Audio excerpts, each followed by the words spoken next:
What's happening, everybody? We are live. Week 2, mission number 2. Today we're talking about possibilities. What if?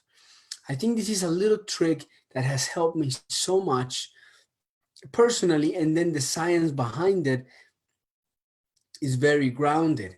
And so, what is it about? Well, the first concept that I wanted to go about is what is called cognitively distant ideas. And I'm going to share my screen with you, and I'm going to draw a little bit of a drawing.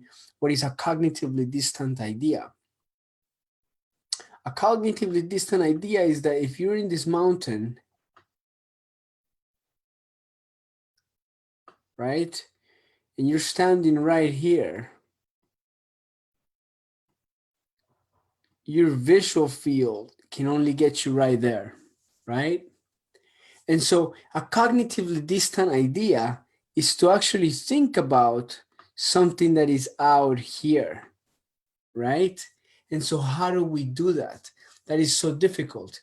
And so this could be the same prison in a way, that the same frame, the only frame that we have. If we grew up in a place where everybody's depressed, in a city where everybody's depressed, where everybody's anxious, that's all we can see, right? There is not a cognitively distant idea.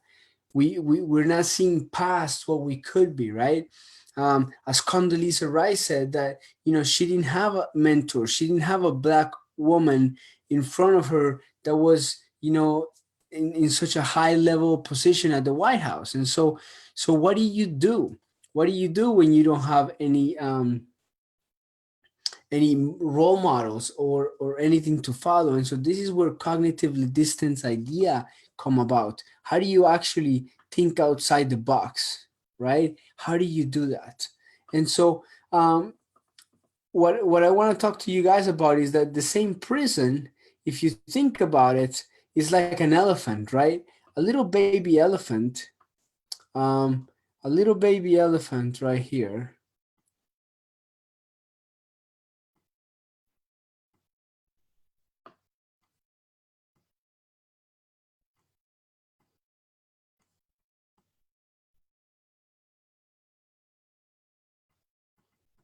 right? This is a baby elephant, and they have him on a circus, right?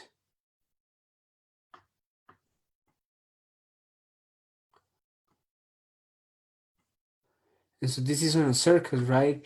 And they have him tied up to a little chain, a little tiny chain around his leg. So now that elephant is a tiny little baby, right? And then he grows, he gets bigger and bigger as the years go by. And guess what happens? That elephant is huge now, right?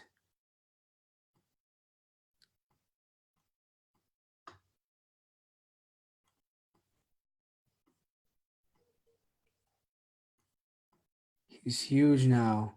But still, the same little chain goes around his ankles. See, that elephant can actually rip that little cord in a second. But because he was trained to believe that this is what's going to keep him holding in his mind, this is what the reality is. A cognitively distant idea would be for him like to get out of there, but he doesn't know that he can. Another story for this is that there was a couple that got married, right? And this couple um, went into a house, into a party, right? And so the guy got married, right? And so they were at their wedding, and he went to cook with the bride's mother. He just wanted to go help out, right, in the kitchen, and she was making a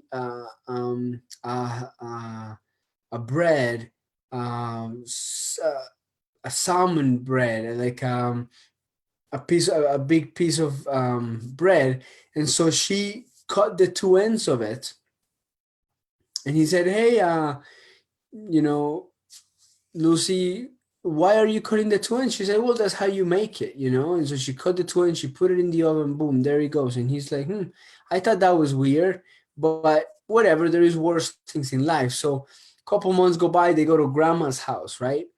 To grandma's house, and then grandma, he goes back to the kitchen, and then he goes and tries to help, and she says, yeah, she cut the two ends and put it in there. And he says, "Hey, grandma, why are you cutting the two ends of the bread?" She said, "Well, that's how you make it. You got to put it like that." She says, "Okay." Now they go to great grandma's house. And so when he goes to great grandma's house, she puts the whole bread in there and boom. And he goes, "Huh." He said, "Great grandma, I thought this was your recipe. How come you're not cutting the bread at the two ends?" And he says, "Oh, honey, that's when we didn't have any money and I had the small pan and I had to cook it and I cut the two ends at the end before I cooked it so it would fit in the pan because I didn't have enough money for a bigger pan." And so this is a great story of how things can go passed down our generations and and create blocks within us, right? Blocks of ideas of what we can and cannot do, um, and create these prisons in our heads. And so one of the biggest things with depression is that people don't feel capable of taking on their dreams. They don't feel capable or actually making their dreams come true, of completing tasks, of making sure that they do what they supposed to do, right? And so one of the big things with depression is planning, and planning for a future target. We do know that when that happens and the habit of that is happening, then there is releases of dopamine, and so happiness, dopamine is highly related with this habit creation. So it's really important for us to create and to overcome depression. And so what is some of the tools that we can use to be able to do this? Well, the first one is playing the what if game. So if you will, go about the day and start playing the what if game. What if game says, you know, what if I go inside of this meeting and I just kill it? Wouldn't it be great if I just went inside of this meeting and killed it? What if I go inside of this meeting and I kill it, right? What if today I meet the woman of my dreams? What if, and so it starts opening up the possibilities in your mind just to open that is possible, right? And this is really important because, if I have you do this exercise, if you close your eyes right now and you, with your hand, you put your finger, you're pointing to the front, and then you turn around as far as you can, right? As far as you can. And then with the finger, remember where that finger is pointing at, right? Now, remember exactly where that point is at. And then close your eyes and then imagine yourself as a spring, as that you can turn around all the way around 360, that you can turn around all the way around 360, that you can turn around all the way around 360, right? And so this is, and then now try again with your finger, go back fast around as far as you can, and you'll see that you actually reach a farther point. And so this is the beauty of visualizing what you're targeting. And so one of the biggest tools that I have used is called creative visualization. Creative visualization, you can do it for everything. You can do it for relationships, for targets, for purchases, for everything. And what it does is that is actually there is a little piece of the brain that activates the cingulate gyrus, and that little piece of the brain is designed to actually look for clues that are relevant to your target. And this little piece is actually very rich in the neurotransmitters that have to do with depression. So when you're doing this, you're exercising that part of the brain that is actually going to help you notice in the environment the things that are going to help you achieve your target. So an exercise that you can do in this next week is, first of all, think of 3 moments that you're grateful for, right? 3 moments that you're grateful for, bring them in one by one. 3 moments that you're grateful for, and this opens up a space in your mind to be able to think forward and to be able to think clearly a little bit more forward. And so then now think about 3 things that a year from now you are going to do, right? Think about 3 things that you're going to do, that you would love to do, that you would have them finish, right? And so that's the second part, the creative visualization. And then the third part is the merging of it, the merging of this. And so merging means that you're not like hoping you're going to do it and you're not committed. You have a covenant with yourself that this is happening no matter what, that you will become the person that's going to do this, but and regardless of whether you know how to do it or not, right? And so that's a covenant. A covenant is very different than a contract. In a contract, you're actually detailing everything that you think is gonna go wrong, that you don't trust. And a covenant is a decision with yourself that you will become that person who's going to be able to achieve that goal. It has nothing to do with learning how to do it. It's more about taking ownership of the result, taking ownership of the result, whether you know how to do it or not, taking ownership of the result. And so this is a huge thing with depression. Why? Because they done studies, and in people who are depressed, at the time that they are depressed, they have a hard time planning. And so the front part of the brain that does a lot of planning is actually less active. So it's almost like you're presenting them with like this big chemical or physics problem, and they don't know how to solve it. Our brains don't have the enough chemicals to actually do that. So we have to grow the muscle like a gym. We got to grow the muscle like a gym. So make sure and write down, and go through the day, what if all the good possibilities, do creative visualization, play with it. And if you like more creative visualization exercises, message me. I can give you some resources. I've also recorded some of them.